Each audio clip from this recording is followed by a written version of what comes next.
नमस्कार छात्रों, हम हैं पंडित जी और आज हम लेके आए हैं फाइट गाइड। हम वो समझाएं जो पहली बारी में समझ ना आए। आज के खिलाड़ी हैं यूएफसी के नंबर 1 ज्वाला योद्धा स्टिपे मियोचिच और उनसे भिड़ने आए हैं यूएफसी संगठन के सबसे पसंदीदा कर्मचारी डैनियल कॉर्मिये। देखिए दोनों में ऊंचाई का कितना फर्क है।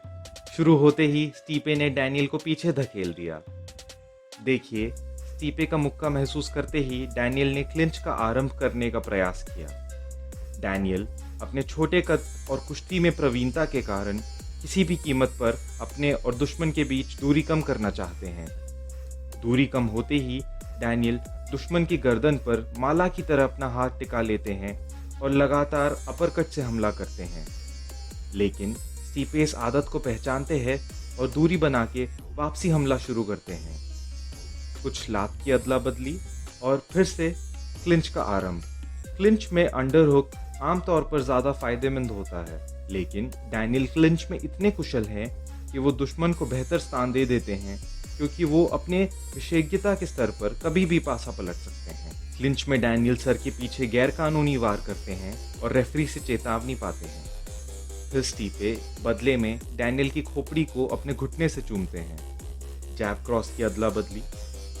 डैनियल अपनी खुली उंगलियां स्टीपे के चेहरे की तरफ रखते हैं और रेफरी से एक और चेतावनी पाते हैं, लेकिन रेफरी की चेतावनी को नज़रअंदाज करते हुए डैनियल अपने हाथ खुले रखते हैं और फिर झटके में अपनी उंगलियां स्टीपे की आंख पे घुसा देते हैं। असभ्य युद्ध नीति। लेकिन वो कहावत है ना, अगर आप कुछ गैरकानूनी नहीं कर रहे तो आप जीतने की कोशिश नहीं कर रहे। डैनियल एक और चेतावनी के साथ बच के निकल गए और स्टीपे चमगादड़ की दृष्टि के साथ लड़ाई में वापस घुस गए। कुछ पल बाद डैनियल ने फिर से स्टीपे को बेहतर अंडरहुक दे दिया क्लिंच का आरंभ करने के लिए और चतुरता से अपना हाथ नीचे से खींच के थोड़ी सी दूरी बनाई, सिर्फ इतनी कि वो दूरी बनाते हुए स्टीपे का जबड़ा अपनी मुट्ठी से छू सकें और उनकी बत्तियां बुझा सकें। स्टीपे की ये हानिकारक आदत थी।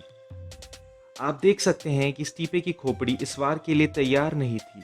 बत्तियां बुझाने के लिए सबसे सफल वही हमले होते हैं जिनका कोई अनुमान ना कर पाए, जिसकी किसी को उम्मीद ना हो। आप ये ध्यान में रखें कि डैनियल हैवीवेट में अपने दुश्मनों से काफ़ी छोटे हैं, तो वो किसी भी कीमत पर क्लिंच का आरंभ करना चाहते हैं। इसीलिए वो अपने दुश्मन को बेहतर स्थान देने से नहीं डरते।